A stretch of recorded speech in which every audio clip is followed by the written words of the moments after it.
A los héroes se les recuerda sin llanto, se les recuerda en los brazos, se les recuerda en la tierra.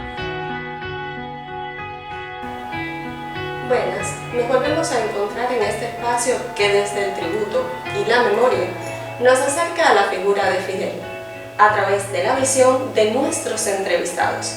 Quédese porque por esta senda seguimos con la guía del comandante.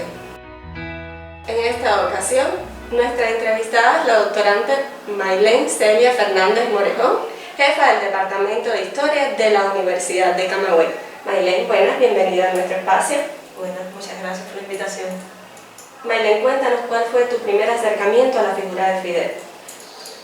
La figura de Fidel, yo nací y crecí en una generación acostumbrada a oír a Fidel constantemente, bueno, lo sabrás, constantemente en la televisión, en la radio, en los grandes discursos, y esa fue mi experiencia de niña.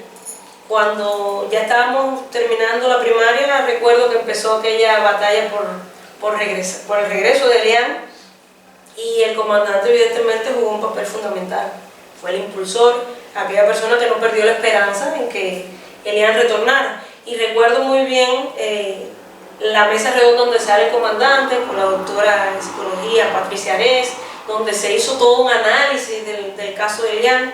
Y se puede decir que en esa generación, en ese ambiente de conocer al comandante, no solamente como un líder, sino con aquella parte humana, este acercamiento fidel a los niños, durante mi generación, mi niñez, mi infancia. ¿Cuál sientes que ha sido su mayor influencia en tu vida profesional? Fíjate, la profesión a la que yo me dedico fue una profesión a la que llegué deseando sin querer.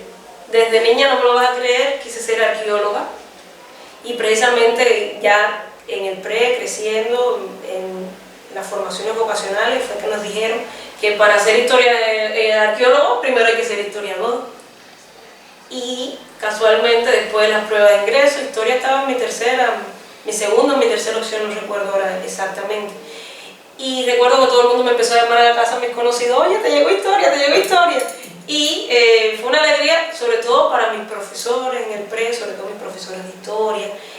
Y después yo saqué la conclusión y decía, y es que yo he aprendido tanto historia, precisamente leyendo mucho las cosas que el comandante, los discursos, y no tanto los discursos como líder político a los que estamos acostumbrados, sino que yo era una adolescente que me gustaba leer mucho. Y recuerdo mucho haberme leído el discurso de bienvenida de Juan Pablo II, el Papa a Cuba. El discurso de bienvenida y tanto el de despedida fue una clase de historia que todos mis estudiantes siempre los convido a que se lean el discurso del comandante de bienvenida Juan Pablo II, una clase de historia donde Fidel engloba ese pensamiento, ese conocimiento universal de América y lo trae hasta Cuba para darle una bienvenida a una figura de la Iglesia Católica donde juega ese papel político y diplomático, pero además como profesor de historia, porque dándole ese discurso, Fidel no acusa directamente a la Iglesia Católica, quiero contarte, no lo acusa directamente, pero todo el mundo conoce que el proceso de conquista y colonización estuvo presente en la Iglesia Católica. Y leérselo es esa clase. Y después yo sacaba la conclusión y digo, bueno, es que creo que eso es uno de los primeros acercamientos como profesora que yo siempre rememoro, esa clase de historia Fidel, que sin querer ser una clase se convirtió en un precedente para mí. ¿Y sería eso entre las cosas que más te impresionó de la vida, del pensamiento y la obra de Fidel? Sí, igual me conoces, nos conocimos porque somos martianas las dos, y ahí viene el segundo amor mío por Fidel, y es que Fidel es uno de los cubanos más martianos que hemos conocido en la historia de nuestra nación. Y ahí viene mi otro acercamiento a Fidel, y es a través de la figura de Martí. O sea, se es más cubano mientras más martiano y más fidelista se sea. Y lo vuelvo a repetir, no político, en el cual los dos no tienen precedentes, sino ese pensamiento donde va a todo. Tanto Fidel como Martí son personas que pensaron en lo último de la ciencia de su tiempo. Fidel es un gran impulsor de la ciencia, incluso en un país como Cuba, un país subdesarrollado. Y Fidel es un gran impulsor de la ciencia. Y recuerdo que entre las primeras cosas que me leí de Fidel era el discurso de Fidel en el Foro de Sao Paulo, donde Fidel, una clase del problema que constituía la explotación, la superexplotación del planeta. O sea, eso es una de las cosas a las que, igual como maestra, como profesora, llamo siempre a mis estudiantes, a ver ese impulso de la ciencia, de Fidel y de otros científicos cubanos. Me llama también muy poderosamente la atención obras de Fidel dedicadas a reflexiones que van desde la historia universal y lo traen incluso hasta Cuba. Muchos dirían en algunos documentos históricos que por supuesto no tienen precedentes, pero si yo voy a mencionar una obra de Fidel que me gustaría que mis estudiantes leyeran, El Imperio y la Isla Independiente. Y lo sé porque también tuve una experiencia como estudiante de historia que tuvimos que explicarle a los estudiantes de toda la universidad las palabras de Fidel. En El Imperio y la Isla Independiente, esa diferencia entre la isla, Cuba, tan pequeña, puede parecer débil, contra el imperio. Otra vez traer la historia de David y Goliat, o sea, la historia del débil, del humilde, del desposeído frente a un poder como los Estados Unidos. Y eso también me marca mucho, ese Fidel diplomático, ese Fidel que siempre sabía con inteligencia tejer, llevar las cosas a un punto donde existiera un equilibrio. Esa es la palabra perfecta, donde existiera un equilibrio, donde todos pudieran estar representados. Vemos que me impresiona la figura de Fidel desde diversas aristas, pero ya en lo personal, ¿cómo lo describirías? Si tú te pudieras acercar, si hubieras tenido la oportunidad de conocerlo personalmente, ¿cómo lo harías? Yo creo que eso es una de las cosas que me entristece un poco no haberlo podido conocer. Nunca estuve físicamente cerca, pero si tuviera que describir a Fidel con una palabra o con una idea, yo diría que Fidel para mí representa el océano. El océano, que es algo inmenso, incontrolable, una fuerza que el humano no puede controlar. Yo creo que eso sería Fidel para mí. Además, también esa representación de lo que es inagotable. El océano es vasto y Fidel tiene tantas cosas en su obra que se consideraría que su estudio es inagotable. Me parece que eso sería un buen resumen. Es resumirlo y además ver cuánto todavía pueden seguirnos enseñando.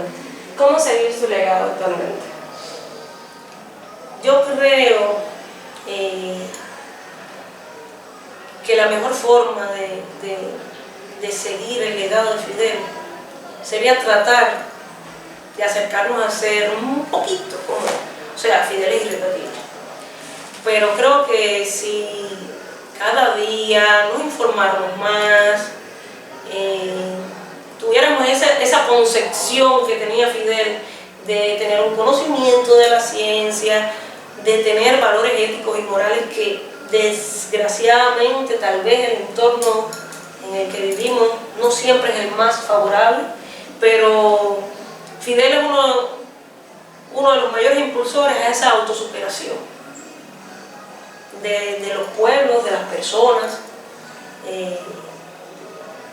Nunca olvido, me toca como historiador el conocimiento de cómo se planificó y cómo se impulsó la campaña de alfabetización. Y la idea de la campaña de alfabetización y de Sublime al fin era tratar de que todos llegaran a un nivel y ese tratar de adquirir esa cultura, ese saber.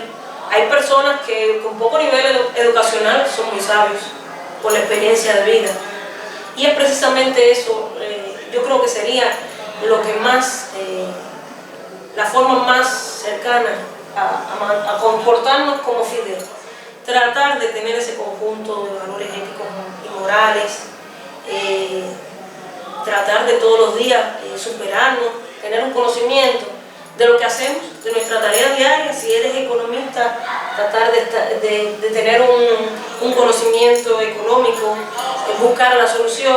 Esa es otra frase en el Departamento de Historia, está colgada, que más o menos parafraseando decía que si te preguntan a qué bando pertenezco al bando de los que no nos agotamos, de los incansables, de los que luchamos constantemente. Y era esa lucha la que Fidel se quería, esa lucha de no detenerse ante los problemas, porque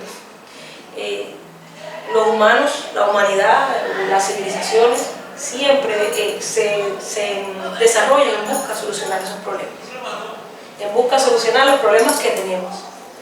Y es precisamente eso. Es complejo tratar de acercarse a esa idea, pero creo que se puede lograr si todos los días fomentamos ese conocimiento, si buscamos que nuestros estudiantes, nuestros hijos, familiares sean mejores personas cada día, desde la persona buena, desde la persona humilde, amable. Yo creo que ese conjunto de valores éticos y morales, de ser empático con los problemas de los demás, yo creo que ganaríamos en acercarnos a ser Fidel realmente. Con estas ideas de nuestra historiadora Maylene, que también nos habla de que ser y seguir el legado de Fidel es ser mejores personas y ayudar a construir y seguir desarrollando nuestra nación cubana. Nos volvemos a encontrar entonces en un próximo encuentro para seguir desandando la historia y el futuro con la guía de Fidel. Y que viven allí donde haya un